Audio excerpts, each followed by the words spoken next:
diberi kesempatan untuk ikut latihan tentara dan lain sebagainya. Itu pada zaman. Tapi zaman Belanda sama sekali tidak. Ketika saya menguraikan seperti ini selalu ditanya, bagaimana dengan politik etis?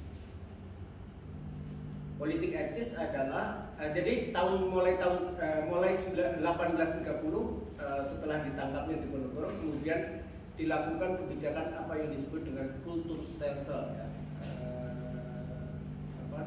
tanam paksa. Sebenarnya bukan hanya tanam paksa, kerja paksa juga semua. Jadi terjadi penghancuran sosial politik Islam pada waktu itu. Sampai kemudian politik etis di tahun 1880-an.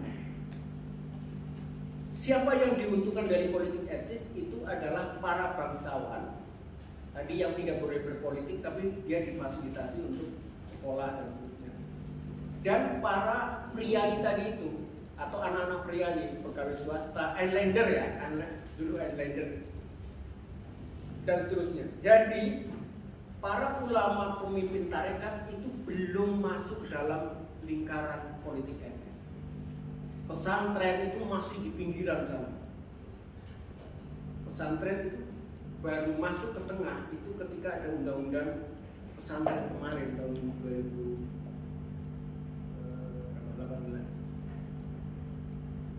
Nah, yang ingin saya katakan adalah di Nusantara itu terjadi penghancuran terhadap infrastruktur budaya Islam ketika sekularisme dan modernisasi itu dipaksakan.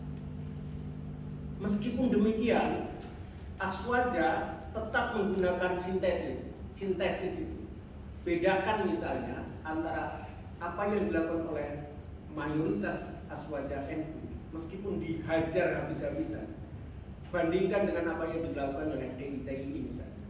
Dia menyerukan perang, tidak mengakui Indonesia dan lain sebagainya. Tapi NU mengakui Indonesia, melakukan sintesis terhadap pemahaman apa yang disebut dengan bangsa. Jadi ada proses perubahan dari ummah ke nation state tadi, ke negara bangsa.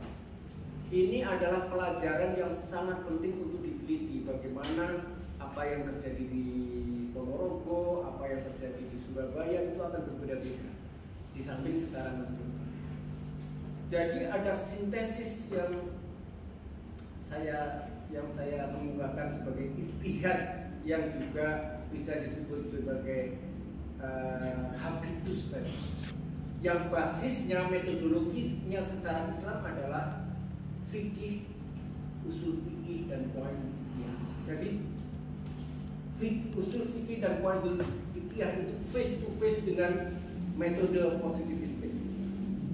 Ada seorang Turki ya yang penulis sangat menarik, tapi saya tidak membahas di sini, yang membahas bagaimana usul fikih dan qawaid fikih digunakan oleh ulama sepanjang masa dalam merespon perubahan-perubahan tadi. Salah satunya adalah di Nusantara ini. Dia tidak menyebut Nusantara, tapi kalau kita baca tulisan dia, apa yang terjadi di Nusantara itulah istihad melalui fikih dan usul. Jadi jangan rendah diri bahwa kita seolah-olah tidak punya beban untuk mengkonter Barat atau bersaing dengan Barat. Bahkan kita harus menawarkan metodologi yang beda dengan Barat. Tentu tidak perlu benci, ini adalah soal ilmiah ya. Ilmiah itu tidak ada hubungannya dengan benci tidak benci, tetapi kebenaran yang kita yakini, yang merupakan hasil dari. Nah terakhir, supaya tidak panjang biar ada diskusi ya. Nah ada dua buku yang sangat menarik. Ini adalah yang sebelah kiri itu baru terbit 2019 ya. Tapi ini kumpulan tulisan ya. Anda bisa langsung cek ke Google gitu. Tulis Rothbard Handbook of Contemporary Indonesia, itu pasti akan keluar itu. Jadi Anda bisa. Jadi di sini ada tulisan ini, editor buku ini adalah Hefner. Pernah dengar Robert Hefner? Ya, dia menulis salah satunya di sini. Di Indonesia sekarang ini dari perkembangan tadi itu ya, saya langsung meloncat. Yang saya anggap tulisan dia itu sebagai cermin dari sintesis yang saya temukan tadi. Dia bilang di Indonesia terjadi apa yang disebut dengan whiter religious fair, pemutihan dan hamparan agama. Jadi kalau kemarin-kemarin ada teori abangan putihan kan, nah yang dominan adalah abangan. Tapi sekarang terjadi pemutihan menjadi warna putih gitu. Jadi abangan semakin surut, terjadilah menjadi putih. Atau dalam bahasa Rickliff itu terjadi Islamization. Nah, yang saya sebenarnya tidak setuju dengan istilah Islamization, karena sejak dulu sudah Islam, ngapain Islamization? Yang terjadi adalah dinamika isu-isu tertentu. Jadi, menurut Hefner, ada teori lain yang mengatakan bahwa Indonesia sedang mengalami apa yang disebut dengan conservative turn. Pernah dengar? Conservative turn, kira-kira Indonesia itu makin radikal, makin konservatif dan lain sebagainya. Ada juga yang seperti itu, tapi itu tidak bisa kita sebut sebagai Indonesia mengalami konservatif.